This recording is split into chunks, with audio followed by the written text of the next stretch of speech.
Você sabe como contratar o seguro do seu condomínio?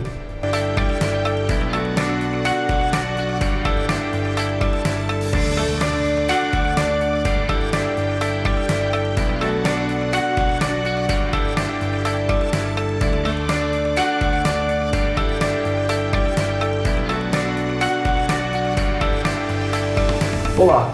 No quadro de hoje de Direito Condominial, vamos tratar sobre seguros de condomínio. E para tratar com a gente sobre esse assunto, temos aqui o corretor Felipe Pellini, da Camboriú Corretora de Seguros. Felipe, é fácil ou é complicado contratar um bom seguro de um condomínio? Não é tão complicado quanto a gente às vezes imagina. Ele é um seguro um pouco mais complexo do que um seguro de automóvel, que você consegue fazer até mesmo pela internet. Mas se você tiver um bom corretor, uma boa equipe por trás, você consegue proteger o patrimônio de todo mundo de uma maneira bem simples. E quais são suas dicas para fazer uma boa contratação, para que tenha uma boa cobertura, para que o síndico fique tranquilo quanto ao que necessita para as coberturas? Sim. Depende muito de caso a caso. Cada condomínio vai ter a sua necessidade, dependendo da estrutura que o condomínio tiver. O importante é você ter uma boa seguradora, né? Seguradoras confiança, um corretor que saiba aquilo que ele está vendendo e conhecer o prédio. Então, prédios que têm elevadores, talvez precise de um tipo de produto, prédios que têm garagens, por exemplo, de outro tipo de produto, salas comerciais, depende de um nicho de segmento. Então, no teu entendimento, seria interessante que o próprio corretor do condomínio conhecesse o condomínio também. Exato. Tenha o conhecimento do condomínio para saber quais são as necessidades do condomínio, para que isso conste na apólice, para o condomínio não ter uma surpresa lá na frente, né? Exato, até porque existem, além das coberturas do seguro, as cláusulas, né? E para o síndico, para a administradora conhecer todas essas cláusulas de todas as seguradoras, acaba gastando muito tempo. Então o ideal é que o corretor já saiba filtrar, né, e passar para o síndico qual a melhor opção para ele. Então isso significa que um corretor que tenha já conhecimento na área de condomínio faz diferença, ou qualquer corretor consegue fazer uma boa apólice, montar, ou é necessário que tenha conhecimento nessa área? Ah, com certeza. Diferente do seguro, como eu falei, do automóvel, né? Você precisa da cobertura do automóvel ali, já está escrito, já está resolvido.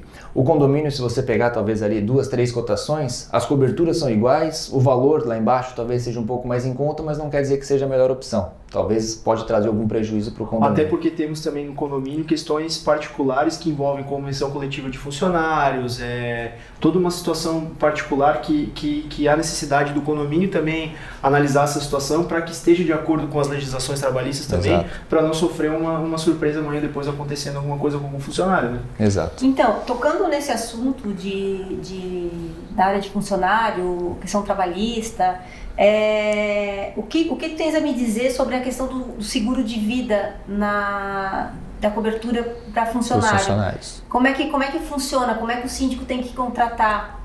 Certo, a convenção exige, né, a cobertura de vida e a validez. Convenção, como tu diz, é a convenção da categoria, né? Isso, porque exato. a gente sempre tem a convenção do condomínio e da a convenção categoria dos funcionários, isso.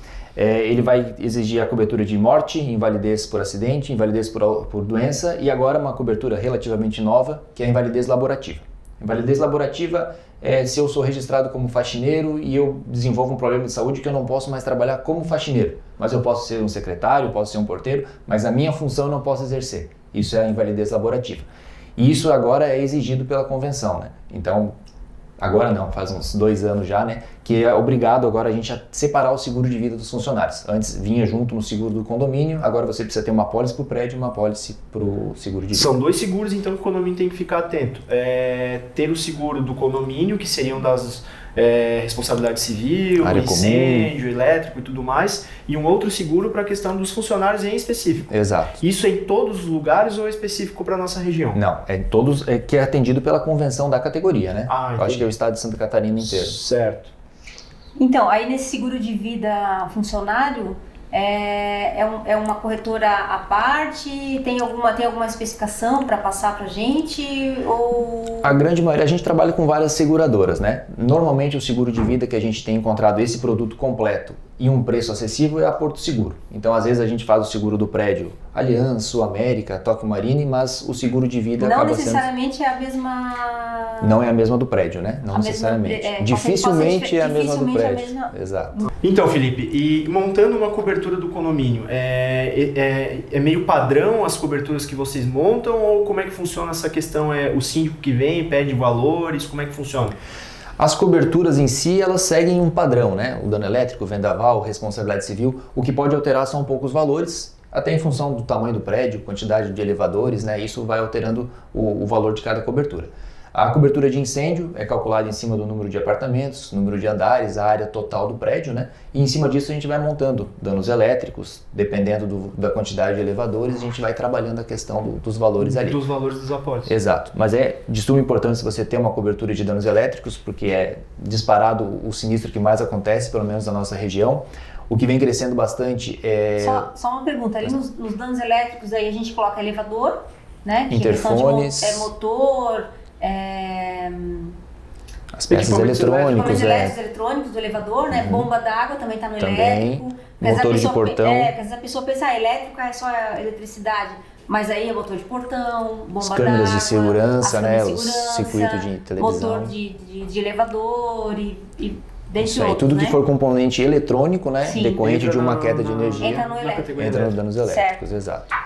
A questão de ruptura de tubulações, aí que a cobertura meio que se divide em duas, né? O cano do condomínio estoura e danifica um apartamento, é responsabilidade civil do condomínio. Certo. O encanamento estoura e danifica o próprio condomínio, aí é ruptura de tubulações, ou vazamento de tubulações, depende da seguradora, tem um nome diferente, né?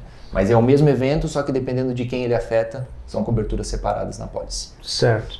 Aí nessa situação eu tenho responsabilidade civil condomínio, responsabilidade civil do síndico. Isso. E tem mais, o que mais? Danos morais, né? Responsabilidade civil de danos morais. Certo. E temos o garagista, ou guarda de veículos, né?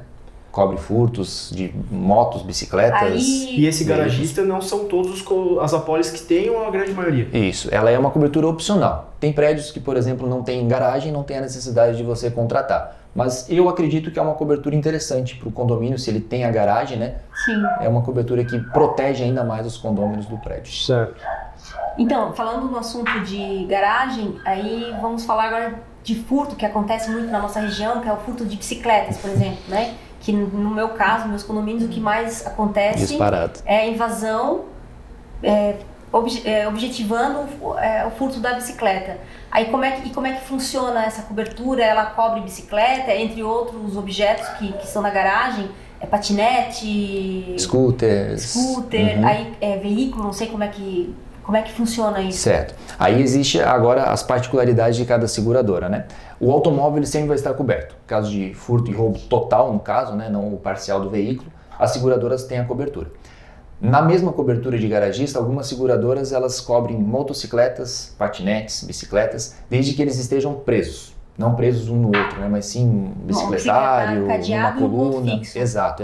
Eles pedem nas condições gerais que ele esteja fixado em elemento estrutural do prédio. Então uma coluna ou um suporte, alguma coisa fixa. Fixo em algum lugar no prédio. Exato, não preso uma bicicleta na outra. Se for furtado uma bicicleta numa garagem de condomínio que seja demonstrado pela filmagem ou por prova que não estava fixo na parede ou no bicicletário, aí a seguradora não cobre. Isso, provavelmente vai vir a cartinha negativa explicando que não foi pago justamente por isso, né, por não estar fixado. Então, o síndico, na hora que aconteceu o evento, ele tem que guardar tudo aquilo que provar, tipo cadeado estourado. Exato. Tem que provar imagens se tiver. Tem que ser bem provado nesse sentido, né? Isso aí. E além dessas situações que o síndico tenha que se atentar para ter esses documentos, por exemplo, o cadeado que foi rompido, as imagens da câmera de segurança, o que mais que é necessário para, por exemplo, furtar uma bicicleta do meu condomínio, furtar a minha bicicleta?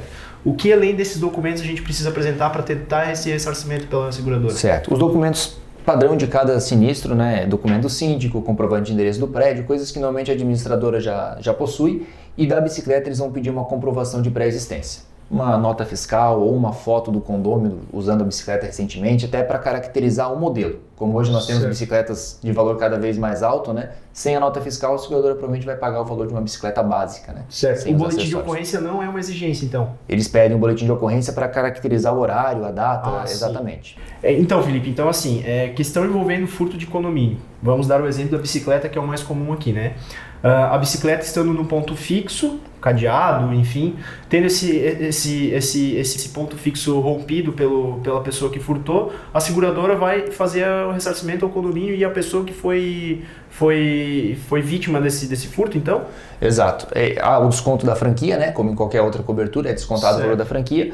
E aí entra novamente a questão das condições gerais. Tem seguradora que mesmo a bicicleta estando fixa ou a motocicleta fixa, ela não tem cobertura. É apenas para veículos. Então aí entra o papel do corretor, né, de filtrar exatamente o que o condomínio precisa, se o condomínio tem essa necessidade de bicicleta, direcionar para uma seguradora. E hoje existe já as corretoras que caminham no sentido de ressarcir e seguradoras que não ressarcem, então. Exato. Existe já meio uma ideia de quais são e quais que não fazem esse ressarcimento. Por isso que é sempre interessante o síndico conversar com o corretor e explicar, olha, nós temos bicicletas de valor alto do nosso condomínio, eu preciso de cobertura para elas. O corretor já sabe que, por mais que o seguro custe R$200, R$300 a mais, vale a pena fazer na seguradora que vai amparar esse tipo de evento. Certo, perfeito. Obrigada, Felipe. Obrigada, Eduardo. E continue acompanhando o quadro Direito Condominial e até mais.